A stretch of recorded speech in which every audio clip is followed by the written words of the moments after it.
Il était sur la sellette, le parti Syriza semble remporter son pari. En Grèce, selon les premières estimations des élections législatives anticipées, la formation d'Alexis Tsipras remporterait le scrutin avec une légère avance sur la droite. Les électeurs se sont peu mobilisés.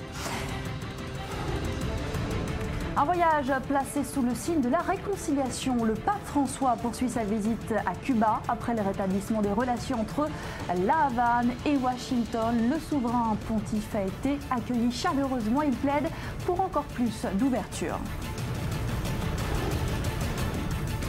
Et puis le chef de l'AIEA en visite aujourd'hui à Téhéran pour obtenir des clarifications. Il doit lever les zones d'ombre planant encore sur le programme nucléaire iranien avant la mise en œuvre de l'accord avec les grandes puissances. Il s'est rendu sur le site controversé de Parchin.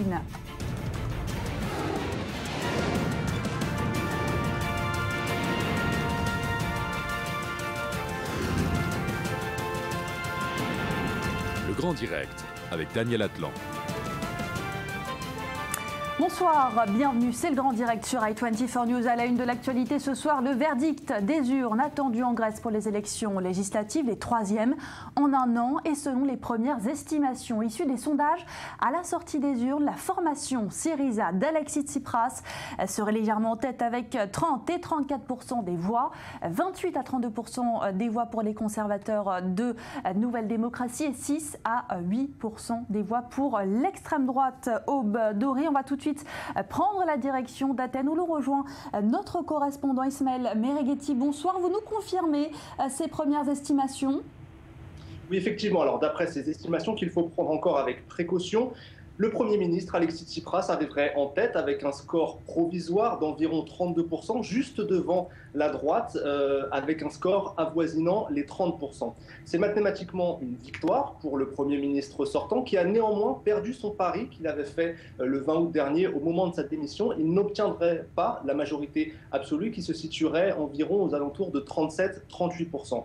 Va donc se poser la question des alliances et là, une possible bonne nouvelle pour Alexis Tsipras, son allié depuis janvier, le petit parti de droite souverainiste et anti-austérité, les Grecs indépendants, obtiendrait un score minimum pour entrer au Parlement. Reste à savoir si cela sera suffisant pour former un gouvernement. Peut-être qu'Alexis Tsipras devra s'allier avec les socialistes, qu'il a longtemps pointé du doigt et jugé responsables du déclenchement de la crise, ou peut-être même avec le centre-gauche, ce qui affaiblirait encore sa position. Donc vous le voyez, ce scrutin est encore loin d'avoir livré ses résultats définitifs. Alors il y a ces jeux électoraux dans l'arène politique que vous nous décrivez, puis il y a l'opinion publique. On dit d'elle qu'elle est désabusée, qu'elle s'est peu mobilisée pour ce scrutin.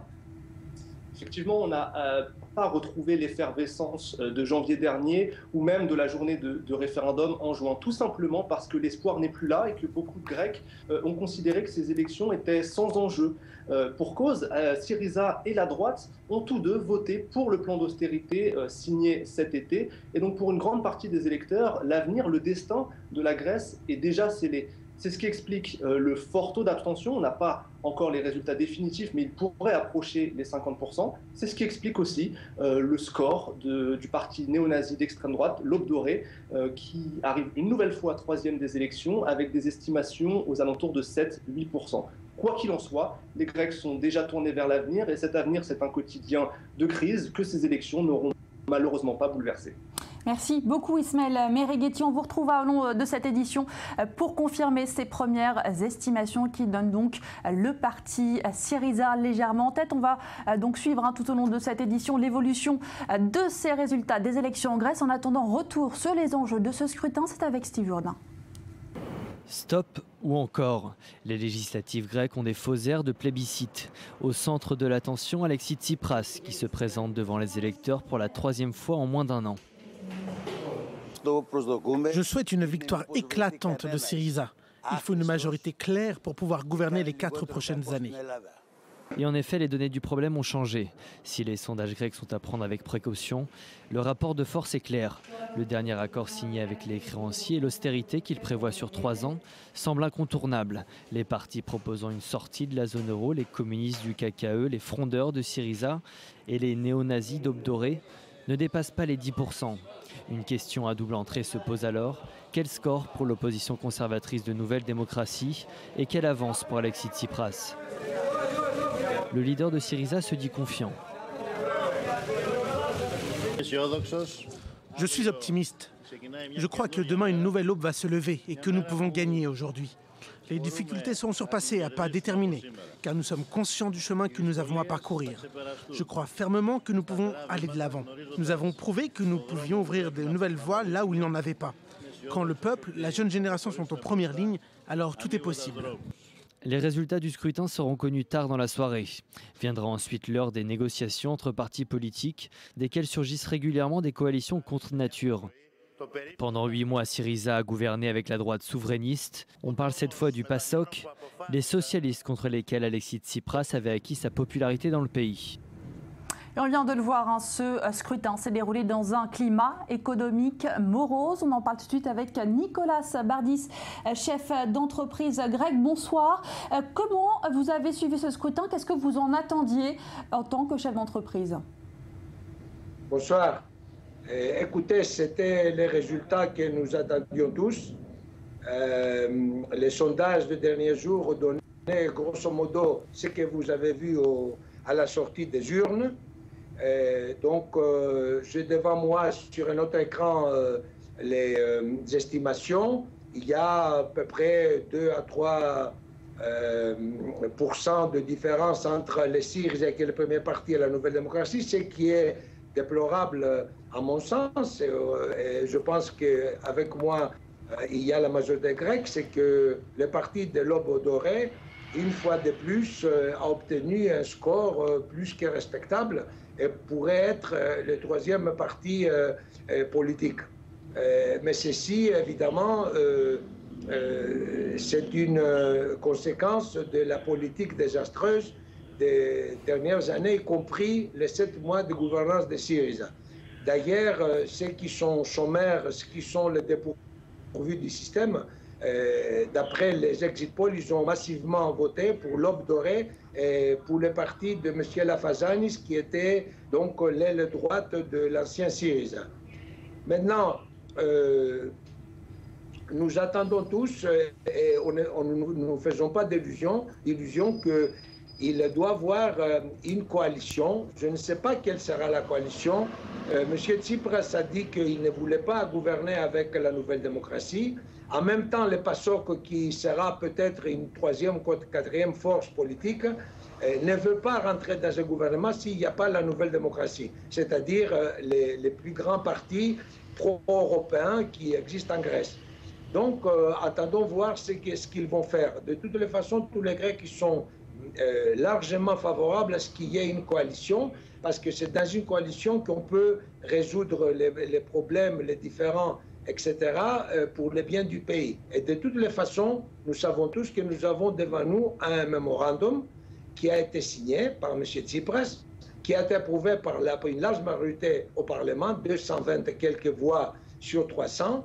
Et ce mémorandum, c'est un accord entre la Grèce, le gouvernement grec, quel que soit ce gouvernement, et l'Union européenne, et il doit s'appliquer à la lettre. Oui, donc cet accord, il ne va pas être remis en question, on l'aura compris, mais ce scrutin, dans votre quotidien, concrètement, est-ce qu'il va changer quelque chose? Je ne crois pas qu'il changera grand-chose aujourd'hui. Aujourd'hui, nous sommes toujours sous le contrôle des capitaux, vous le savez. Le contrôle des capitaux qui va être élevé, à mon sens, et d'après ce que je vois dans la presse internationale, il ne peut pas avoir une levée de capitaux s'il n'y en a pas un bail-in, c'est-à-dire un haircut de l'argent des Grecs aux banques. Je ne sais pas, mais enfin, il me paraît assez logique qu'il y ait un haircut. Donc c'est une situation qui est de toute façon catastrophique. Hein. Qu'est-ce que vous voulez qu'il y ait de plus? Nous sommes au fond du gouffre. Je ne vois pas ce qu'il peut avoir de pire. Les retraites sont taillées, les salaires sont taillés, quelquefois injustement, quelquefois justement, pour être honnête. Non, le quotidien, ça ne va pas être changé. Ce que nous souhaitons, nous, c'est que nous sommes dans les chars de l'Union européenne. Il faut que nous y restions dans ces chars. Il faut qu'on essaye, quelque gouvernement qu'il soit, il faut qu'il essaye de trouver un compromis ici à l'intérieur du pays pour pouvoir gouverner et avoir un gouvernement stable au moins pendant 3-4 ans. Le pays ne peut pas supporter de nouvelles élections. Merci beaucoup Nicolas Bardis pour cette réaction et ce témoignage qui est à l'image de l'état d'esprit des Grecs ce soir. Peu d'attente sur ce scrutin que l'on suit de près, cette légère avance de Syriza. Dans le reste de l'actualité, vous le voyez, le deuxième jour de la visite à Cuba du pape François. Visite d'une première importance car elle intervient peu de temps après la normalisation des relations diplomatiques entre Cuba et les États-Unis pour lequel le souverain pontife a œuvré. Un accueil chaleureux lui a été réservé, comme nous l'explique Julia Galancia. Les fidèles ont répondu présents à la Havane. Ils sont des centaines de milliers réunis place de la Révolution pour être sûrs d'apercevoir le premier pape latino-américain. Certains ont veillé toute la nuit. Lorsque le pape François arrive à bord de la Papamobile, difficile de dissimuler l'émotion. Nous espérons que le pape François délivre un superbe message, un message de paix qui unisse toute l'humanité dans son ensemble. C'est un privilège d'avoir un pape qui combat la pauvreté et qui cherche à mettre fin au blocus. Pour nous, le fait qu'il soit argentin est un honneur, mais pas seulement pour l'Argentine, pour toute l'Amérique latine. Sur cette place emblématique de la Révolution cubaine, un hôtel géant a été édifié pour le pape François. Mais dans l'homélie de sa messe solennelle, moment le plus important de sa visite de 3 jours, le pape argentin n'aborde pas directement la situation politique sur l'île ou les relations avec les États-Unis.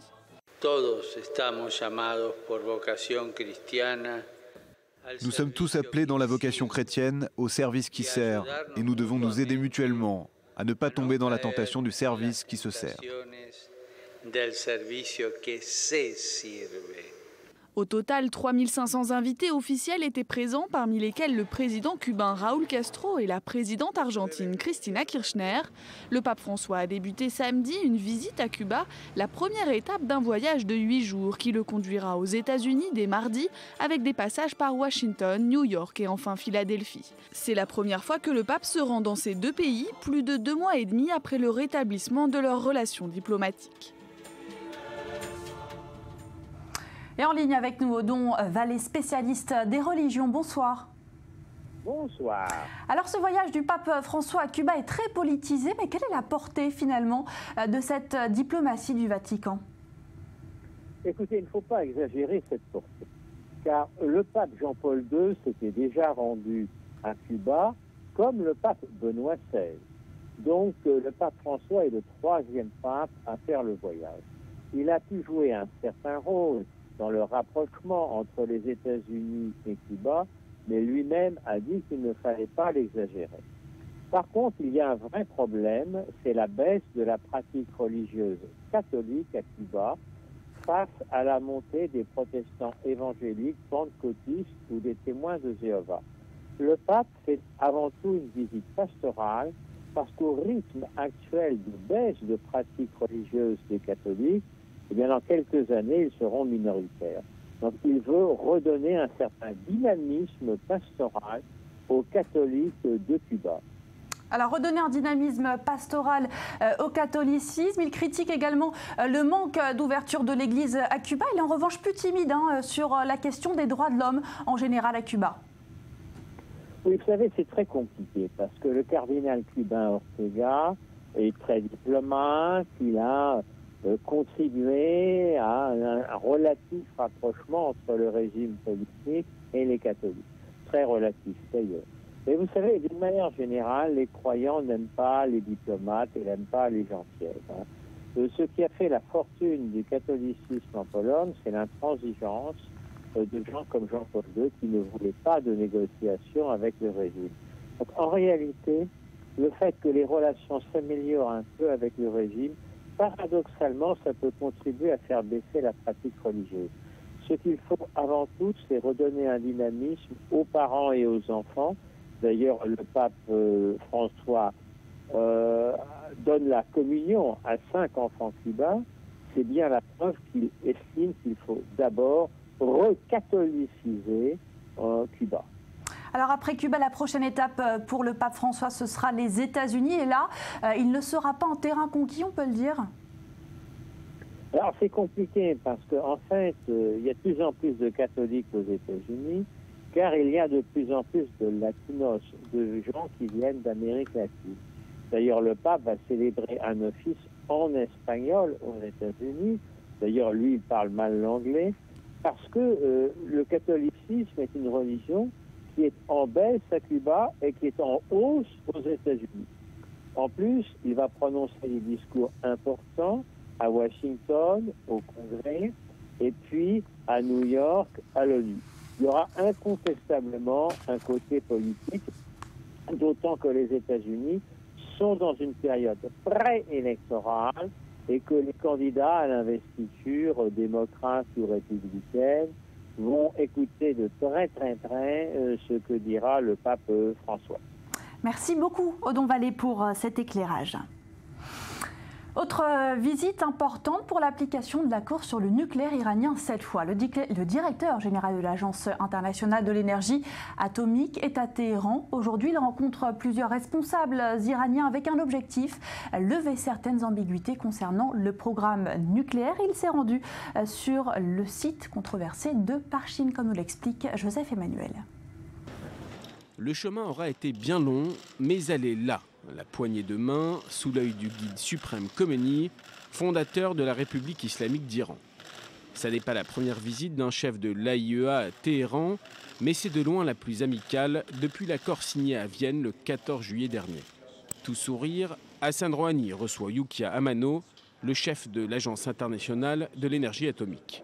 Le haut responsable a une mission, obtenir des clarifications sur un dossier brûlant, le programme nucléaire iranien. Le cercle rapproché du président iranien fait face à la délégation de l'agence internationale. Seul au centre, Hassan Rouhani ouvre les discussions. Attentif, le chef de l'agence pourrait également s'exprimer devant la commission spéciale du Parlement iranien, une commission mise en place pour examiner l'accord nucléaire conclu avec les 5+1. Le haut fonctionnaire international avait déjà pris la parole en public sur ce dossier. C'était au mois d'août dernier, devant le Congrès américain. L'objectif était alors simple, convaincre les élus républicains, farouchement opposés à l'accord, de son bien fondé. Aujourd'hui à Téhéran, c'est de clarification qu'il est question. En clair, ramener sur la table des questions en suspens, passées comme présentes.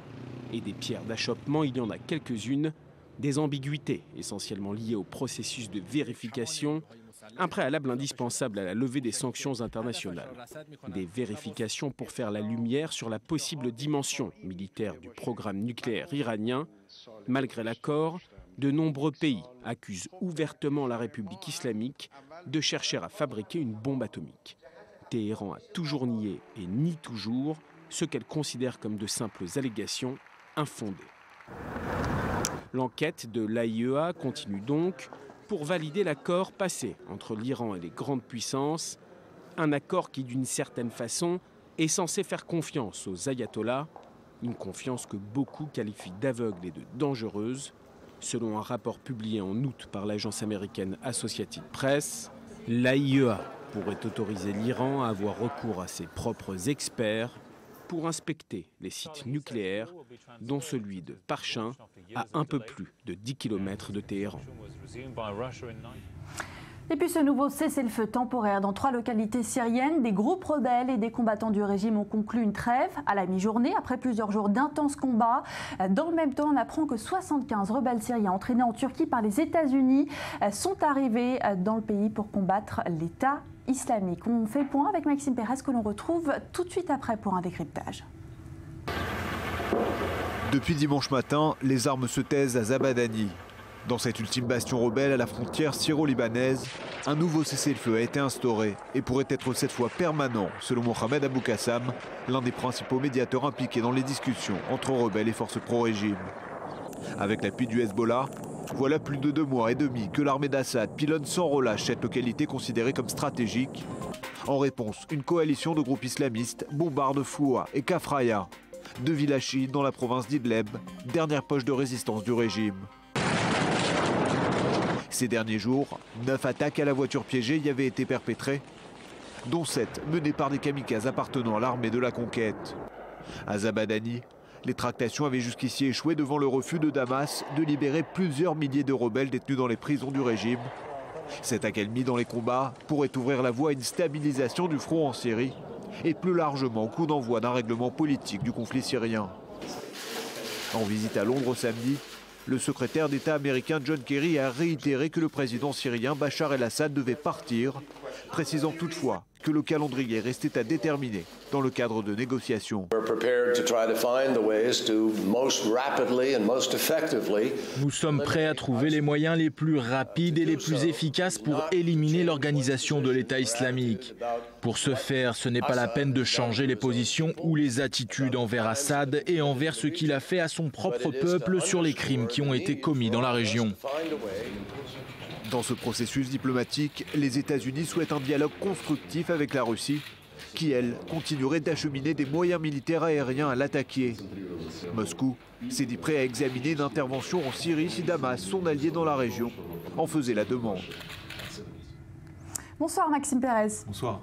Alors Israël, on le sait, redoute toujours un débordement du conflit syrien sur son territoire et vous avez des informations ce soir sur l'origine de la dernière attaque en provenance de Syrie. Oui, c'était le 20 août dernier, 4 roquettes tirées sur la région de Galilée, sur le plateau du Golan. Eh bien Israël a identifié l'homme qui se cacherait derrière cette attaque. Il s'agit d'un commandant iranien, Saïd Izzadi, qui serait tout simplement le chef de la branche palestinienne de la force Al-Quds, des gardiens de la Révolution, une figure donc importante qui agit sur le sol syrien, notamment donc dans cette partie frontalière d'Israël avec la bénédiction de Bachar el-Assad et qui rencontrerait aussi également assez fréquemment à Beyrouth le cheikh Hassan Nasrallah. C'est un proche du Hezbollah. Cet homme, en tout cas, Israël l'a identifié comme le cerveau, l'homme à la tête d'une cellule qui, comme Samir Kuntar, sur la partie nord du plateau du Golan, lui aussi tente d'ouvrir un nouveau front contre Israël. Et cette source sécuritaire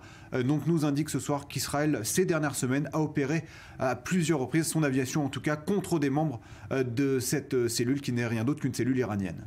Et toujours en Syrie, Maxime, Israël s'inquiète également du déploiement militaire russe, mais prend ses dispositions.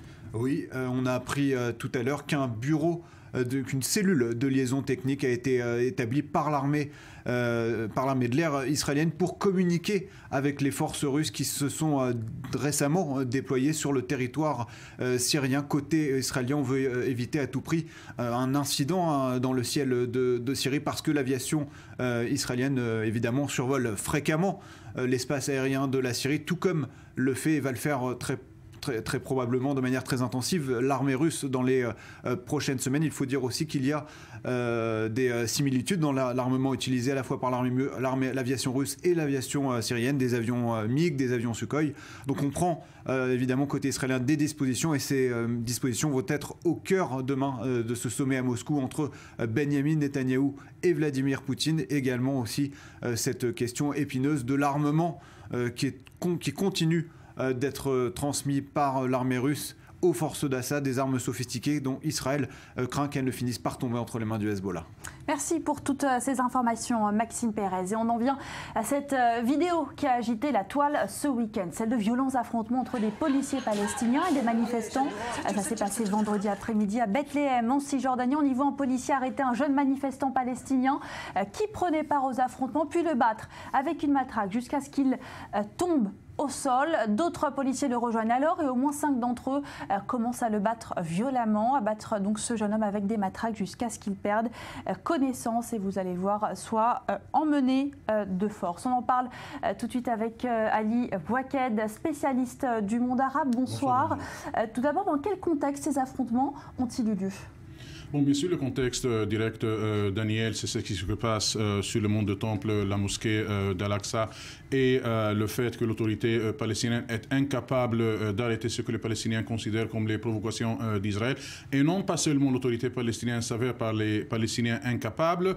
On voit ce vidéo qui, pour les Palestiniens, reflète toute leur situation. D'un côté, l'incapacité de l'autorité palestinienne. De l'autre côté, une coordination grandissante entre Israël et l'autorité palestinienne. Les policiers ont envoyé un message pour les autres manifestants. On ne va pas laisser la situation dégénérer. Et quand les Palestiniens voient d'un côté provocation sur le mont de Temple, de l'autre côté les policiers palestiniens agissent de cette manière, ils sont descendus le jour après dans les rues. Oui, pour manifester contre Mahmoud Abbas, il y a eu des rassemblements dans la Cisjordanie ce week-end. Le président de l'autorité palestinienne qui promet de lâcher une bombe lors de son prochain discours à l'Assemblée des Nations Unies. À quoi peut-on s'attendre? Remettre en question les accords d'Oslo, c'est la rumeur qui est la plus persistante aujourd'hui. C'est la bombe, Daniel. C'est déclarer que l'État palestinien est un État sous occupation et que désormais, c'est les Israéliens qui doivent prendre soin, les Israéliens, les occupants qui doivent s'en occuper des Palestiniens de la Cisjordanie. Mais comme toute bonne personne veut qu'elle explose, on espère désamorcer cette bombe. Et Abou Mazen espère que d'ici l'Assemblée générale, il y aura une intervention internationale, des médiations, etc., qui ont pour but peut-être de relancer à nouveau un processus de paix avec lequel les Palestiniens peuvent vivre, qui ne vont pas obliger Abou Mazen de mettre cette bombe sur la table de l'ONU. Alors restez avec nous les Wakat, je voudrais vous faire agir à cette information, ces nouvelles tentatives de l'Égypte pour mettre un terme définitif à la contrebande d'armes entre le Sinaï et la bande de Gaza. Les autorités égyptiennes inondent les tunnels vers Gaza pour mettre un terme au trafic terroriste. Qu'est-ce que vous pensez de cette stratégie, Ali Waked? Bon, l'Égypte, depuis la montée de Abdel Fattah al-Sisi, a fait savoir qu'elle ne laissera pas son frontière avec la bande de Gaza qui soit le champ de faire entrer des armes ou des militants de la bande de Gaza au Sinaï et de la Sinaï à la bande de Gaza. Ils sont en train de faire tout ce qui est nécessaire pour arrêter ce flux d'armes et de militants. Ils ont commencé par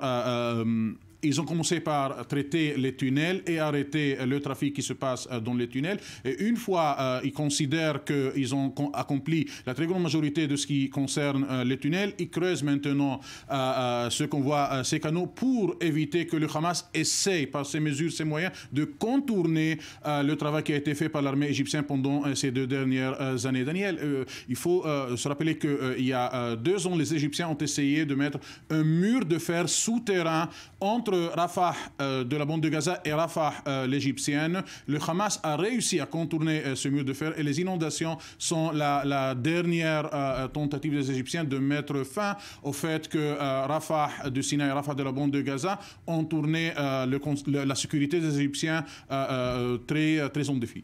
Merci beaucoup Ali Waked pour ce décryptage. Restez avec nous. Je vous retrouve dans une poignée de secondes pour la suite du Grand Direct sur i24 News. On suit bien sûr de très près le scrutin et ses élections législatives en Grèce, les 3e de l'année. Les premières estimations selon des sondages à la sortie des urnes donnent le parti Syriza d'Alexis Tsipras en tête, une légère avance. Toutefois, il va donc devoir composer avec une coalition. On en discute bien sûr au long de cette édition. Restez avec nous.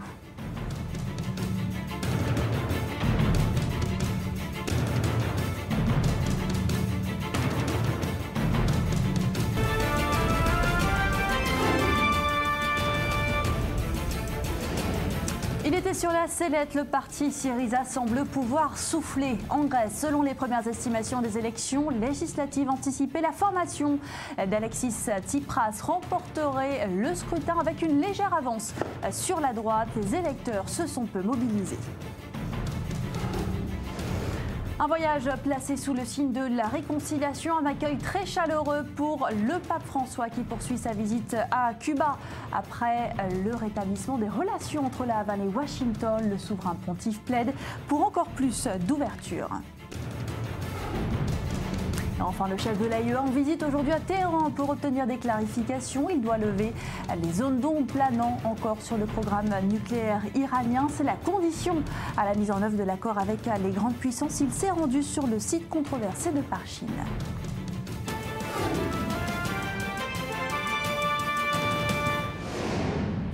Et merci à vous de nous rejoindre sur i24 News pour la suite du Grand Direct. En Israël, 6 ans après le discours de Binyamin Netanyahou à Bar-Ilan, le leader centriste Yair Lapid choisit la même tribune pour s'en prendre à la politique du Premier ministre israélien. Dans un discours ce matin, le chef de Yesh Atid pointe du doigt l'échec de la diplomatie israélienne. Il se prononce, vous allez l'entendre, en faveur de l'initiative de paix arabe de 2002 comme base du processus de paix. On revient sur les temps forts de ce discours, c'est avec Tal Shalev. Yair Lapid pointe un doigt accusateur vers le chef de l'exécutif israélien, Binyamin Netanyahou.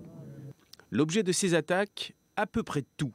Et dans ce tout, on trouve la dernière vague de violence à Jérusalem ou encore le renouvellement des tirs de roquettes depuis Gaza. La conclusion finale est évidente, Netanyahou ne nous amène pas la sécurité.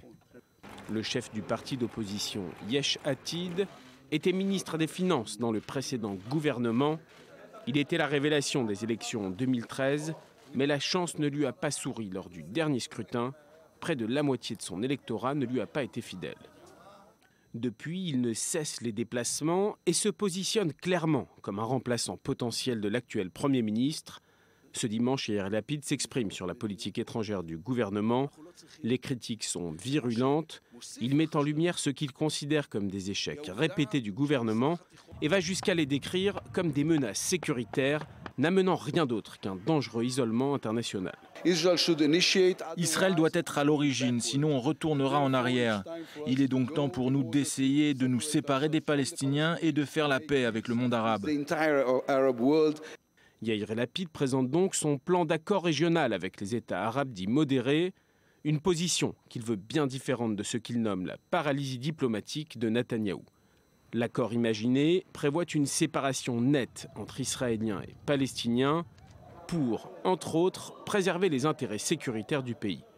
Déjà en 2012, l'ancien ministre soutenait l'initiative de paix saoudienne, une initiative qui prévoyait un sommet international pour accélérer le redémarrage du processus de paix. Cela fait 13 ans qu'Israël néglige cette initiative de paix, ne répond pas. Il est temps pour nous de comprendre que cette initiative est positive et qu'il faut travailler avec. Yair Lapid essaie donc aujourd'hui de relancer un débat quasi inexistant en Israël.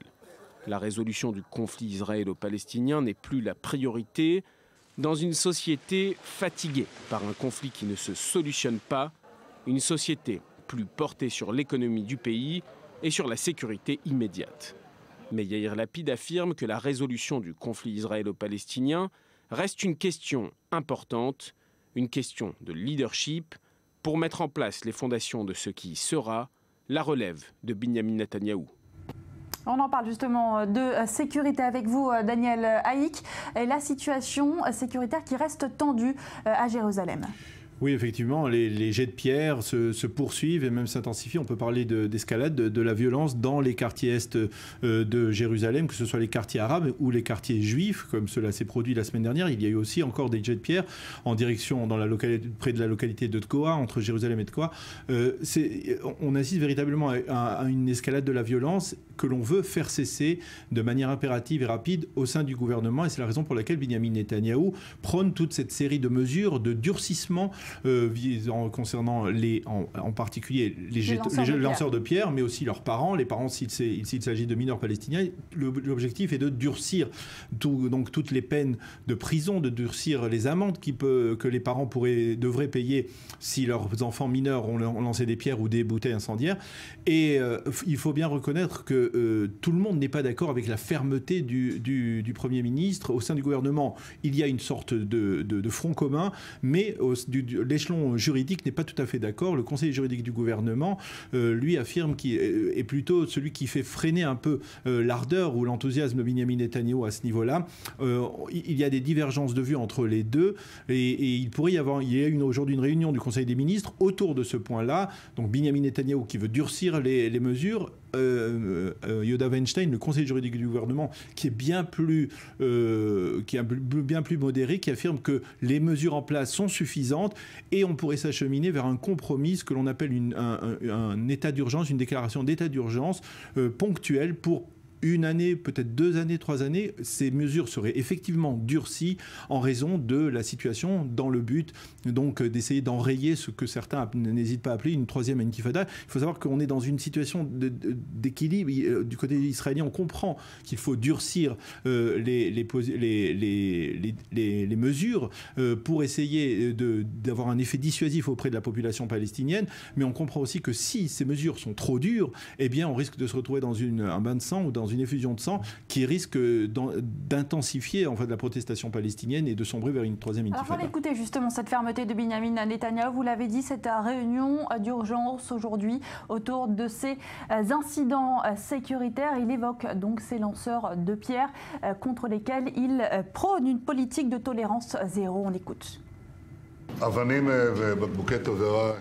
Les pierres et les cocktails Molotov sont des armes meurtrières. Elles ont tué et continuent de le faire. C'est pour cette raison que nous avons changé les ordres de la police de Jérusalem concernant l'engagement au tir. Ce week-end déjà, la police a utilisé les récentes mesures en accord avec les nouveaux ordres et a immédiatement tiré sur ceux qui jetaient des pierres ou des explosifs.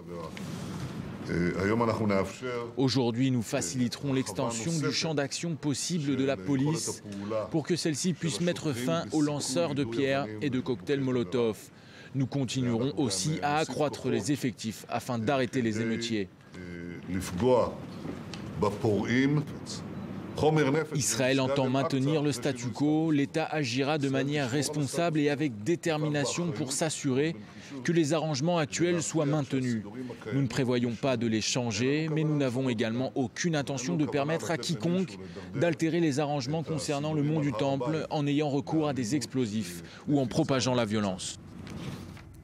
Et dans ce contexte, Daniel, une délégation de 5 députés arabes israéliens s'est rendue à Amman aujourd'hui pour s'entretenir avec le roi Abdallah II de ce contexte très tendu autour de l'esplanade des mosquées à Jérusalem. Oui, alors c'est très intéressant cette démarche. Elle est conduite par Ahmed Tibi, qui n'est ni plus ni moins que le vice-président de la Knesset. C'est l'un des membres de la liste unifiée arabe. Vous savez, il y a une époque où on pensait que les Arabes israéliens pouvaient être un pont entre la population juive en Israël et l'ensemble du monde arabe. Eh bien, dans le cas précis, on n'a pas l'impression, parce que les déclarations d'Ahmed Tibi en partant vers Amman ont été extrêmement fermes. Si Israël poursuit sa politique sur le mont du Temple, eh bien, les Arabes provoqueront un embrasement régional. Donc, on est aussi dans la politique du durcissement du côté de la population arabe israélienne, en tout cas de leurs représentants. Et c'est pas par hasard qu'ils se sont rendus aujourd'hui à Amman pour rencontrer le roi Abdallah de Jordanie et qu'ils vont se rendre en fin de semaine en Turquie, à Istanbul, pour rencontrer Erdogan. Il s'agit en fait des deux leaders qui sont les responsables, c'est-à-dire, on va dire, Abdallah est le responsable des lieux saints, comme l'esplanade du mont du Temple, et Erdogan est le leader islamiste le plus en vue dans la région. C'est pour donner une dimension véritablement religieuse à ce conflit. On est dans la dimension religieuse. Mahmoud Abbas, ça ne lui a pas échappé. Il parle aussi en termes religieux, même si lui n'est pas véritablement pratiquant. Eh bien, quelque part, il y a une dimension religieuse et c'est sur cette dimension que l'on veut jouer, tant du côté palestinien que même du côté des Arabes israéliens. Merci pour ce décryptage, Daniel Haïk. Et puis, dans le reste de l'actualité, cette crise des migrants qui continue de bouleverser l'Europe. Des milliers de demandeurs d'asile continuent de traverser les Balkans de l'Ouest. Ils poursuivent leur long exode vers l'Europe occidentale. Un exode semé d'obstacles alors que de nombreux pays ont décidé de verrouiller leurs frontières. La Croatie, la Slovénie et la Hongrie ne cessent de se renvoyer la balle. Le récit de Myriam Aman. Des milliers de migrants poursuivent leur périple dans les Balkans, se retrouvant souvent coincés aux frontières, dans le triangle formé par la Hongrie, la Croatie et la Slovénie. Ils ne comprennent pas toujours pourquoi on leur refuse le passage vers l'Europe du Nord. Tous les membres de ma famille ont été tués. Ma sœur, ma mère, mon père, tous. Je suis le seul qui ait fui. Vous voyez ce que je veux dire? Alors, je veux juste vivre ma vie, c'est tout. La Hongrie a verrouillé sa frontière avec la Serbie le 14 septembre dernier dans le cadre de nouvelles dispositions anti-immigration, obligeant les réfugiés à trouver d'autres itinéraires. La Croatie a ainsi été rapidement submergée. Elle aussi a fermé certains points de passage sur son territoire et a renvoyé des milliers de migrants en car et en train vers la frontière hongroise. Réponse de la Hongrie, déploiement de véhicules blindés et pose de barricades à la frontière. La Croatie et la Hongrie devenues difficilement accessibles, les migrants tentent la route par la Slovénie. Le pays est là aussi rapidement dépassé. Des milliers de migrants sont ballottés d'une frontière à une autre, bloqués dans un espèce de no man's land. Mais la situation pourrait peut-être s'améliorer. La Hongrie, très ferme au départ, a rouvert l'un des principaux points de passage avec la Serbie. C'est le soulagement chez les migrants. Nous étions déprimés lorsque la Hongrie a fermé la frontière, mais nous sommes heureux aujourd'hui. Une fois la frontière franchie, ces migrants sont conduits vers la gare pour prendre la direction de l'Autriche. Plus de 15 000 réfugiés sont arrivés en Autriche depuis samedi matin. Voilà, et puis notez ce nouveau drame de l'immigration évité. Plus de 4500 demandeurs d'asile tentant la traversée vers l'Europe depuis les côtes libyennes ont été secourus. Ça s'est passé ce mardi au cours de 21 opérations de sauvetage. C'est ce qu'annoncent les gardes-côtes italiens. Poursuite de l'offensive de charme de François Hollande à Tanger. Le président français, depuis hier en visite officielle sur place pour renouer des relations sereines avec le Maroc et son roi Mohamed VI. Elles avaient été affectées par une brouille de près d'un an, mais les difficultés sont dépassées, c'est du moins ce qu'affirme François Hollande. Les temps forts de cette visite, c'est avec Julie Gamancia. Offensive de charme pour François Hollande. En visite au Maroc, le président français vient renouer des relations sereines avec le royaume. L'an dernier, Rabat avait vécu comme une offense à sa souveraineté la convocation par un juge d'instruction français du chef du renseignement marocain, Abdelatif Amouchi, pour acte de torture. Le Maroc avait suspendu la coopération judiciaire entre les deux pays. La brouille diplomatique avait duré près d'un an. Ce dimanche, François Hollande s'adressait à la communauté française au consulat, affirmant ouvrir avec Mohamed VI une nouvelle étape du partenariat franco-marocain. Aussi parce que, je ne vous apprends rien, il y avait eu ces derniers mois, comme l'on dit dans le langage diplomatique, quelques difficultés. Elles sont non seulement surmontées, effacées, mais surtout dépassées. Au programme de cette rencontre, la politique sécuritaire. Les deux pays qui ont durci récemment leur arsenal législatif antiterroriste ont décidé d'unir leurs efforts pour la formation d'imams à l'Institut Mohamed VI, ouvert en mars à Rabat. Une déclaration conjointe a été signée samedi pour stipuler que cette formation devra promouvoir un islam conforme aux valeurs d'ouverture et de tolérance. Et nous voulons aussi donner un caractère international à cette visite, puisque nous avons avec le Maroc une volonté d'agir ensemble en Afrique et également de lutter contre le terrorisme, qui reste notre plus grande préoccupation. La France souhaite par ailleurs renforcer son rang de premier partenaire économique de Rabat grâce à l'importance de ses investissements. Paris peut se targuer d'être le premier pourvoyeur d'aide publique au développement au Maroc. La France a choisi ces dernières années de soutenir ces géants industriels dans des projets d'envergure. Le TGV marocain livré par Alstom doit entrer en service courant 2017 pour relier à terme Tanger à Casablanca. Quasiment toutes les entreprises du CAC 40 sont présentes au Maroc, qui accueille environ 750 filiales d'entreprises françaises. Et on en revient à cette sortie de crise qui se profile au Burkina Faso après des discussions entre les différentes parties. On attend une annonce d'un plan qui devrait permettre le retour des institutions en place avant le coup de force du général Diendéré. Et dans l'attente d'une annonce, la tension est montée d'un cran. Des émeutes ont éclaté devant l'hôtel où se tenaient les négociations. On voit ça avec Steve Jourdain. Les pressions internationales auront fini par payer. Ce sont en tout cas les bruits qui courent ce matin dans les rues d'Ouagadougou. Selon les médiateurs de la crise, les grandes lignes d'une feuille de route se dessinent. Nous avons discuté avec le président Kafando, notamment au sujet des mesures d'urgence à mettre en place pour un retour à la normale. Nous discutons également avec le général Diendéré. Toutes les parties en présence ont été consultées et un plan de sortie de crise prend forme. La médiation a été prise en main par la CEDEAO, la communauté économique des États d'Afrique de l'Ouest. Son objectif, un retour à la normale dans le pays. Un pays qui vit sous loi martiale depuis le putsch jeudi du général Diendéré. Selon diverses sources, la feuille de route prévoit le départ de Diendéré et le retour du président par intérim, Michel Kafando. Si rien n'est encore joué, il s'agit là du schéma que la population semble appeler de ses voeux. On ne veut pas Diendéré, on ne le veut pas. C'est nos armes, là, ils n'ont pas donné. On dit aux militaires même d'ailleurs de se rallier au peuple. S'ils ne peuvent pas, ils n'ont qu'à donner nos armes là. Nous, on va aller libérer. On va aller nous-mêmes faire on va libérer le pays là. Nous en avons assez marre. Que ce soit des militaires qui prennent le pouvoir depuis des années et on venait de rétablir un peu presque l'ordre et entre-temps encore ils s'élèvent, ils font un coup d'État, nous ne sommes pas d'accord. L'ordre que réclament les manifestants passe par la tenue d'élections présidentielles le 11 octobre prochain. Ces élections prévues de longue date sont censées sortir le pays de l'état de transition, dans lequel le Burkina baigne depuis l'année dernière et le départ forcé du président Blaise Compaoré. Et on fait le point sur ces négociations au Burkina Faso avec Louis Kemayou, journaliste président du Club de la presse africaine. Bonsoir.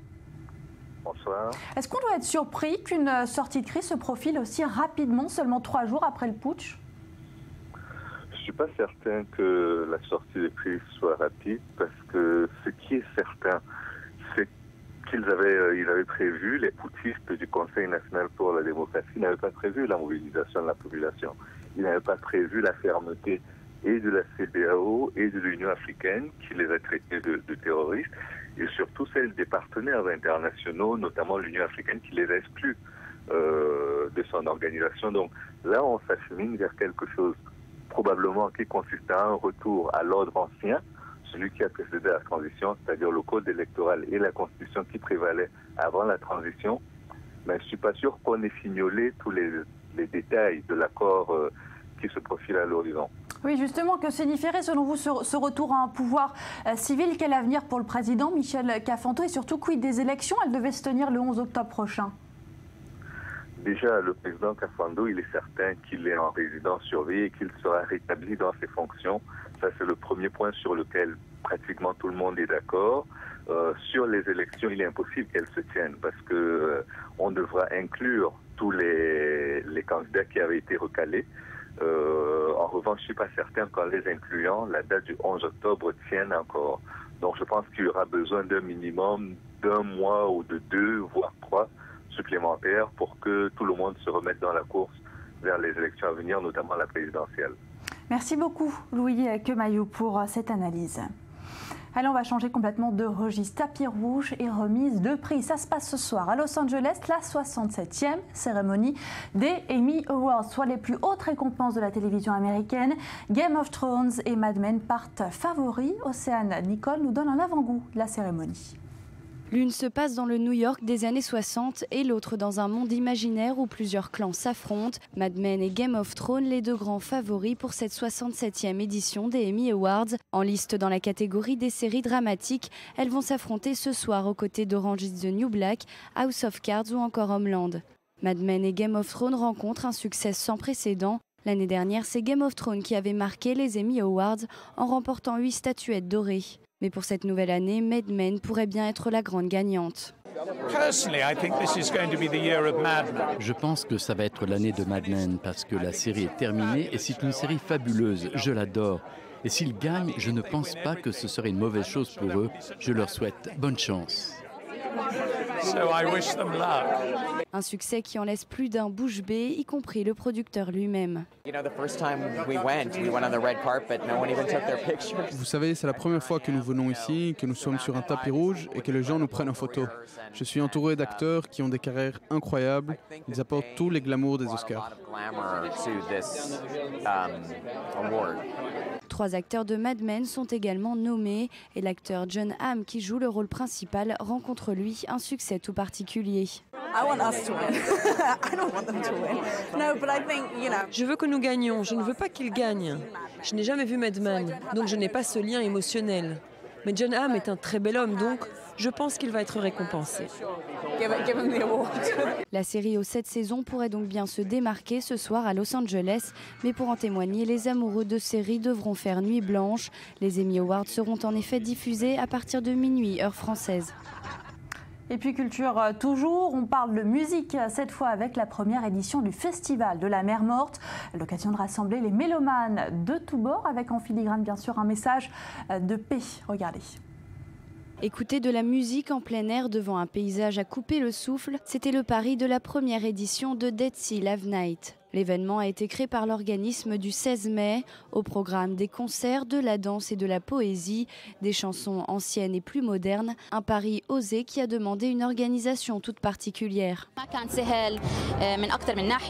Il n'a pas été facile de planifier l'événement pour diverses raisons. D'abord, la situation autour de nous fait qu'on se demandait si les gens allaient venir à un concert de ce genre. Mais nous avons décidé qu'au contraire, à cause de ces difficultés, nous devrions être unis ensemble. Être rassemblés et écouter de la musique qui parle de l'amour et de la paix. C'est ce qui rend nos pays spéciaux.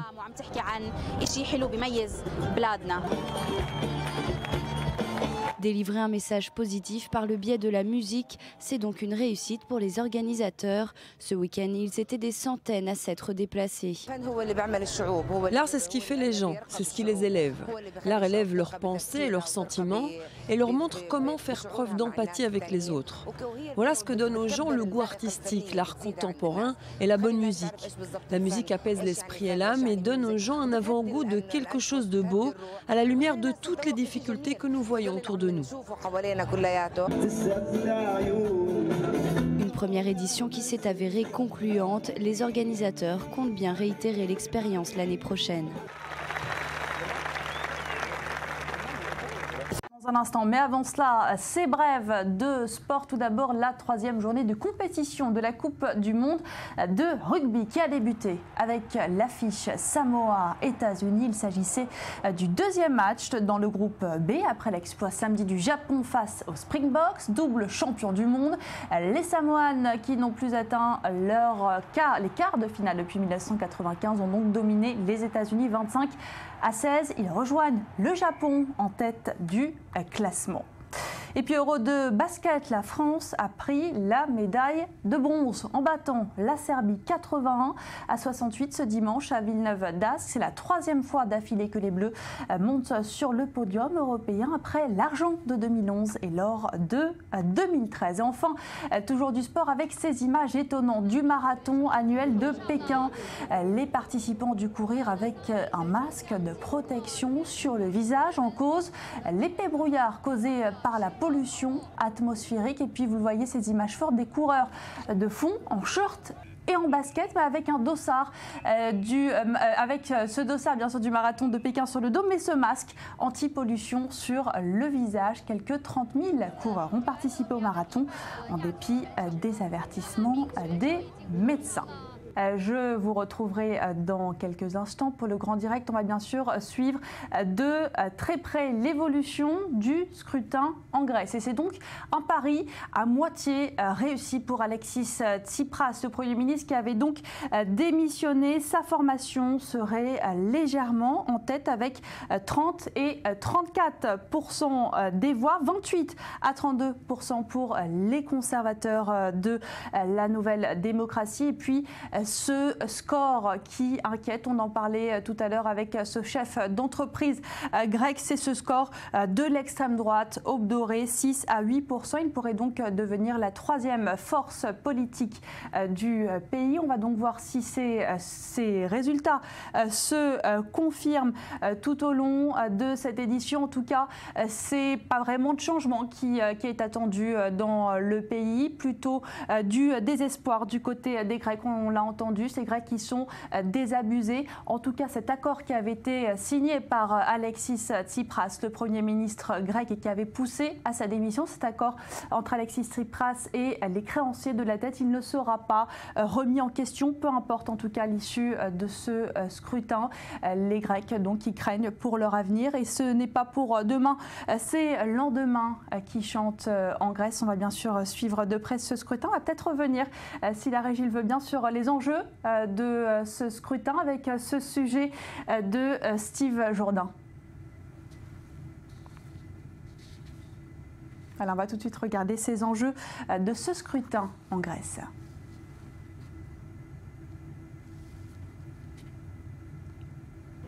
Stop ou encore? Les législatives grecques ont des faux airs de plébiscite. Au centre de l'attention, Alexis Tsipras, qui se présente devant les électeurs pour la 3e fois en moins d'1 an. Je souhaite une victoire éclatante de Syriza. Il faut une majorité claire pour pouvoir gouverner les 4 prochaines années. Et en effet, les données du problème ont changé. Si les sondages grecs sont à prendre avec précaution, le rapport de force est clair. Le dernier accord signé avec les créanciers et l'austérité qu'il prévoit sur 3 ans semble incontournable. Les partis proposant une sortie de la zone euro, les communistes du KKE, les frondeurs de Syriza et les néo-nazis d'Aube Dorée ne dépassent pas les 10%. Une question à double entrée se pose alors. Quel score pour l'opposition conservatrice de Nouvelle Démocratie et quelle avance pour Alexis Tsipras? Le leader de Syriza se dit confiant. Je suis optimiste. Je crois que demain une nouvelle aube va se lever et que nous pouvons gagner aujourd'hui. Les difficultés seront surpassées à pas déterminés, car nous sommes conscients du chemin que nous avons à parcourir. Je crois fermement que nous pouvons aller de l'avant. Nous avons prouvé que nous pouvions ouvrir de nouvelles voies là où il n'y en avait pas. Quand le peuple, la jeune génération sont en première ligne, alors tout est possible. Les résultats du scrutin seront connus tard dans la soirée. Viendra ensuite l'heure des négociations entre partis politiques, desquels surgissent régulièrement des coalitions contre nature. Pendant 8 mois, Syriza a gouverné avec la droite souverainiste. On parle cette fois du PASOK, les socialistes contre lesquels Alexis Tsipras avait acquis sa popularité dans le pays. Restez avec nous dans un instant, un nouveau journal. Il vous est présenté par Alice de Comarmont. Quant à moi, je vous retrouve dans une dizaine de minutes. Ne bougez pas.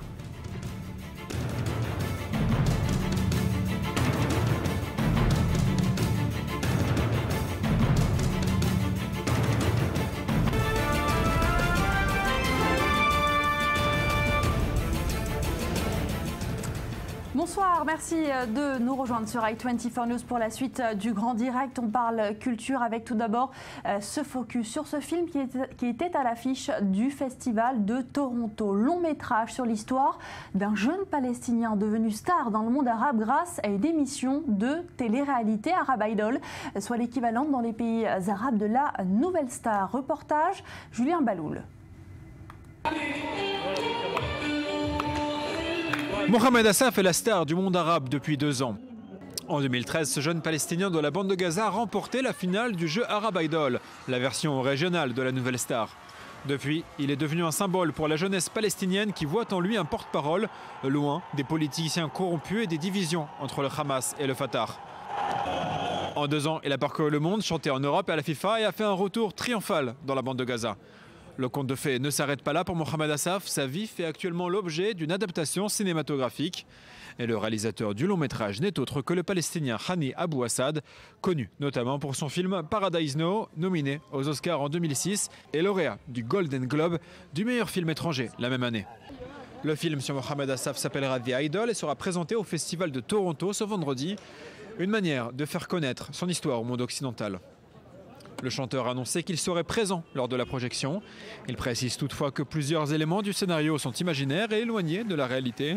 Le message principal du film est le succès de la jeune star dans un contexte de guerre.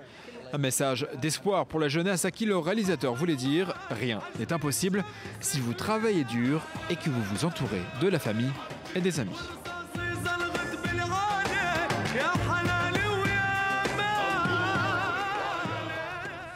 Et en Israël, scandale autour du mariage de Bar Refaeli. La célèbre top modèle se marie cette semaine. Elle souhaitait faire fermer l'espace aérien, rien que ça, au-dessus du lieu de la cérémonie. Alors dans un premier temps, l'aviation civile avait répondu à ces attentes. Mais après une vive polémique dans les médias, le ministre israélien des Transports a annoncé aujourd'hui qu'il annulait cette décision. On en parle tout de suite avec Cathy Shekroun, journaliste. Vous êtes spécialiste des questions de société en Israël. Bonsoir. Bonsoir Daniela. Alors ça a fait beaucoup de bruit ce caprice de Bar Refaeli dans le pays. Eh bien oui, on s'est réveillé ce matin avec des médias affolés, des pilotes qui étaient interviewés un peu partout sur les ondes israéliennes notamment, au motif qu'il n'était pas normal parce que Madame Bar Refaeli allait se marier, on allait fermer un espace public. Les gens ont été vraiment offusqués, on va dire, et ça a marché puisque le ministre Israël Katz est revenu sur sa décision et a interdit en fait ce que l'aviation civile avait d'abord autorisé. Alors Bar Refaeli fascine. Il faut le dire, elle fascine parce qu'elle est très belle, elle est sublime, elle est israélienne et elle est aussi très riche. Donc c'est un modèle de femme qui fascine en Israël, mais elle est aussi très controversée parce que Bar Refaeli, bien qu'israélienne, n'a pas fait l'armée. Il ne faut pas oublier qu'elle avait contracté, on va dire, un mariage avec un proche de sa famille. Et elle avait divorcé ensuite pour éviter le service national, ce qui pour tout Israélien qui se respecte, ça c'était vraiment quelque chose d'insupportable, de ne pas acceptable, surtout lorsqu'on est une personnalité en vue comme elle. Et puis aussi, elle a voulu économiser, ne pas payer trop d'impôts, donc elle a voulu également changer son statut. et demander un statut à l'administration fiscale israélienne de non-résident. Ça aussi fait jaser, donc ce qui fait qu'elle a quand même un lourd bagage, et lorsqu'elle demande comme ça un espèce de passe-droit, on va dire que dans la société israélienne, c'est très mal passé aujourd'hui. Alors c'est très mal passé, mais est-ce qu'on va tout de même suivre de près ce mariage en Israël? Est-ce qu'il va être suivi par les Israéliens? Est-ce qu'il suscite l'intérêt? Eh bien, comme toutes les personnalités controversées, évidemment qu'il va être suivi, et je peux vous dire que le lendemain du mariage, les jeunes filles, la presse, eh bien, tout le monde parlera de la robe de Bar Raffaeli. Alors cette robe, est-ce que vous savez, Daniela, qui a la chance de la réaliser? Non, dites-le-moi.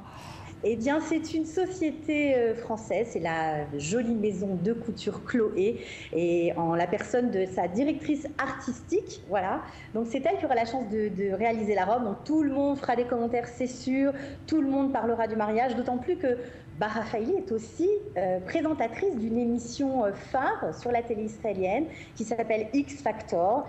Et ces tenues là aussi, elles font polémique chez X Factor. On a des titres dans les médias israéliens chaque semaine. Exactement, exactement. Elle aime faire le show apparemment. Bon, on imagine que la raison pour laquelle elle voulait fermer l'espace au-dessus de sa fête, c'était aussi pour pouvoir récupérer les images et peut-être les vendre ou en faire un usage, on va dire, un peu plus privé. Eh bien, ça va être un peu plus compliqué a priori puisque elle n'a pas eu cette autorisation.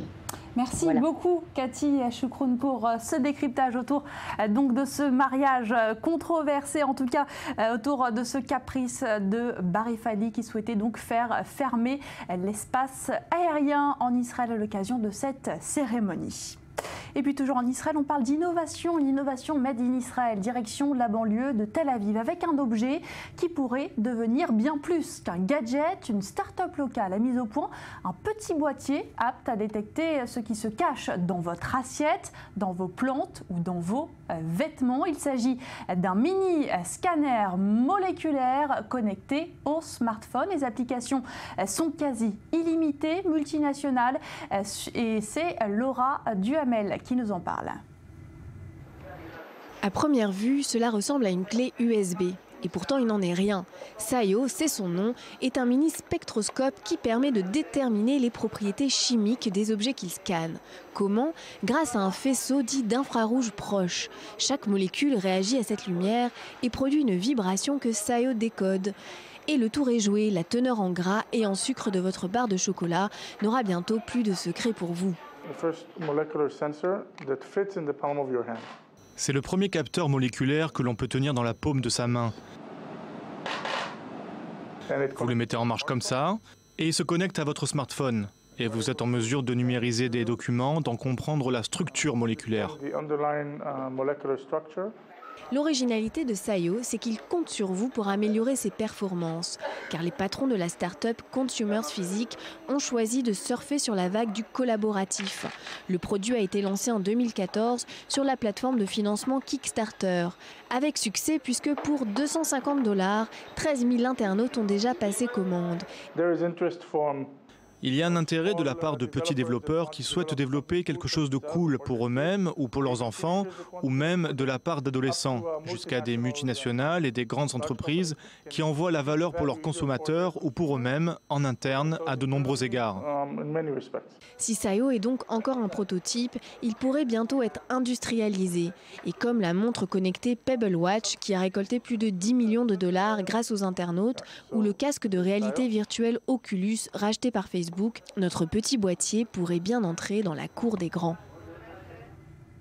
Allez, on revient à présent sur la principale information de cette soirée. Le parti Syriza de gauche radicale Alexis Tsipras a remporté aujourd'hui les élections anticipées en Grèce avec un score de 33 à 35% des suffrages, devançant de moins 3 points la droite de la Nouvelle Démocratie. C'est ce que révèle l'analyse affinée d'un sondage sorti des urnes. La droite, en tout cas, a d'ores et déjà reconnu sa défaite. On en parle tout de suite avec notre correspondant à Athènes, Ismaël Mereghetti. On vous retrouve. Et donc, cette victoire d'Alexis Tsipras qui est désormais plus à prendre au conditionnel. Oui, alors effectivement, les résultats définitifs ne sont pas encore connus, mais les estimations s'affinent et l'écart grandit entre Alexis Tsipras et la droite. 35,5% selon les dernières estimations pour Alexis Tsipras contre 28% pour la droite. Donc une victoire nette, mais toujours pas de majorité absolue pour le Premier ministre sortant qui devra faire des alliances. Alors bonne nouvelle, son allié gouvernemental depuis janvier dernier, le petit parti de droite souverainiste et anti-austérité, les Grecs indépendants, obtiendrait un score suffisant pour former un gouvernement. Quoi qu'il en soit, les Grecs ne semblent pas très passionnés par l'issue de ce scrutin. En témoigne le résultat de l'abstention, entre 35 et 45%, plus élevé que d'habitude, et qui montre bien la relative indifférence dans laquelle se sont déroulées ces élections qui ne devraient pas bouleverser le quotidien de crise du peuple grec. Alors oui, vous nous parlez de cette indifférence. Est-ce qu'on a une indication sur la mobilisation des électeurs? On craignait en tout cas qu'elle soit faible. Alors, elle est un petit peu plus importante, cette mobilisation, qu'annoncée. On a parlé un temps de 50% d'abstention, ça sera probablement moins, entre 35 et 45%, ce qui est quand même plus élevé que les scores habituels de l'abstention en Grèce. Puis il faut le rappeler, en Grèce, le vote est obligatoire, même s'il n'y a jamais eu d'amende ou de punition infligée aux gens qui ne se déplaçaient pas pour voter. Mais le vote est traditionnellement respecté ici en Grèce. Et cette faible mobilisation traduit bien l'indifférence et le désenchantement dont on fait part une grande partie des électeurs. Merci beaucoup Ismaël Merigeti en direct d'Athènes. Et vous nous confirmez donc cette avance, cet écart qui se creuse pour le parti Syriza, alors que la droite, son principal rival, Nouvelle Démocratie, a reconnu sa défaite et a d'ores et déjà félicité Alexis Tsipras qui réussit donc son pari. C'était lui qui avait convoqué ces élections législatives. Et puis on va reparler de culture. On vous emmène au Bet Romano à Tel Aviv avec ce concept particulier car on y trouve à la fois de la nourriture, de la haute gastronomie, mais également de la mode et la musique. Vous y trouvez donc à la fois des Adidas comme de la fusion food, sauf que c'est dans un coin secret du sud de la ville et c'est Sandy Fortis qui nous y emmène. Un lieu où mode, design, gastronomie et art se rencontrent, c'est ce qu'on trouve dans cette rue quasi déserte dans le sud de Tel Aviv. À première vue, il n'y a pas grand-chose et pourtant, quand ils passent derrière cette porte, les jeunes Tel Aviviens pénètrent dans un lieu particulier. Cet endroit est super, il y a beaucoup de choses, c'est facile, tu arrives, tu manges, et puis tu vois quelque chose qui te plaît, juste à côté. C'est tout à fait représentatif de Tel Aviv. Dans cette cour entourée de plusieurs bâtiments, on trouve un restaurant, des magasins et notamment une boutique particulière, la toute première du magazine en ligne de Tel Avivian, une plateforme digitale qui réunit et promeut divers artistes et designers israéliens. En fait, l'idée, c'est de faire un complexe avec plein de dynamiques différentes. Donc, il y a Eyal Shani qui a ouvert son restaurant en haut, donc ça amène du monde le soir. Et l'idée, c'est d'avoir à la fois des lieux commerciaux qui fonctionnent la nuit et aussi de se lier avec, il y a pas mal de studios d'artistes à l'étage, et d'ouvrir les studios et d'avoir des expositions régulières. Derrière ce projet ambitieux, le chef Eyal Shani, avec ses associés, il veut créer un petit village pour les jeunes en plein Tel Aviv. On veut racheter magasin après magasin, faire un salon de coiffure, une librairie, vendre ici des sucreries qu'on confectionnerait nous-mêmes, et même un petit hôtel tout en haut. Ici en bas, une petite boutique qui ne vendrait que des frites. Vous savez, à tout lieu convient son rêve. J'espère qu'on a trouvé le nôtre.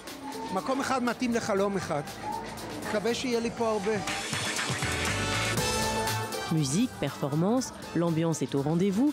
Les jeunes résidents de Tel Aviv semblent être séduits par ce lieu spécialement créé pour eux. Je veux que les jeunes de 24 ans viennent ici, ceux qui se promènent la nuit comme des loups, qu'ils trouvent ici leur bonheur. Un repas concocté par Eyal Shani pour moins de 20 €, des boutiques branchées et de l'art. La recette d'une soirée réussie. En fait, tout est lié et que c'est agréable d'avoir sur un lieu des expériences multiples, c'est-à-dire de se dire qu'on vient ici, qu'on peut manger, on peut acheter quelque chose, on peut voir de l'art et c'est une expérience complète.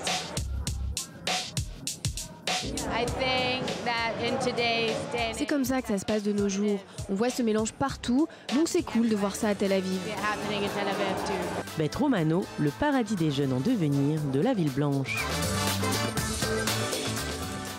Eh Et puis cette bonne nouvelle pour le Cameroun, une centrale hydroélectrique va être construite dans le pays. Objectif, aider le pays à endiguer une grave crise énergétique. Et c'est le groupe marocain Platinum Power qui va s'en charger. Un projet de grande ampleur estimé à 900 millions d'euros. Reportage. La bonne nouvelle est tombée le 1er juillet. Une centrale hydroélectrique va être construite au Cameroun. Objectif, aider le pays à endiguer une grave crise énergétique. Et c'est le groupe marocain Platinum Power qui va s'en charger. Un projet de grande ampleur, estimé à 900 millions d'euros. Cet accord, établi dans le cadre d'un partenariat public-privé, porte sur le développement, le financement, la construction et l'exploitation du complexe hydroélectrique de Mackay, au centre de Cameroun. À terme, la centrale devrait produire 1600 gigawatts par an. De quoi favoriser l'accès à l'électricité pour 6 millions de personnes supplémentaires au Cameroun, pour une population de plus de 23 millions d'habitants. Et si le potentiel hydroélectrique est immense, très peu de ménages ont accès à l'électricité. Selon la Banque mondiale, ils sont moins de 57% en zone urbaine. En zone rurale, le taux chute à 14%. Une situation qui coûte 1 à 2% de croissance par an. Vivre sans électricité, c'est très pénible. 1, vous ne pouvez pas avoir de réfrigérateur, donc vous êtes obligé de tout sécher, fumer. Vous ne mangez pas bio en réalité. 2, sur le plan santé, c'est très pénible. Vous imaginez, vous êtes des femmes, vous êtes sur la table d'accouchement et puis la lumière s'éteint. Il faut accoucher à la bougie. Mais l'accord signé avec Platinum Power est loin d'être suffisant. Selon la société Eneo Cameroun, 5 milliards d'euros d'investissement sont nécessaires. Cela permettrait de fournir en électricité 75% de la population camerounaise et de réduire de 85% les coupures d'énergie. Une situation critique qui concerne le continent africain dans son ensemble. Aujourd'hui, 600 millions d'Africains n'ont pas accès à l'électricité, soit 2/3 du continent. Et c'est la fin du Grand Direct. Dans un instant, vous retrouvez Alice de Comarmont pour la suite de l'info. Restez là.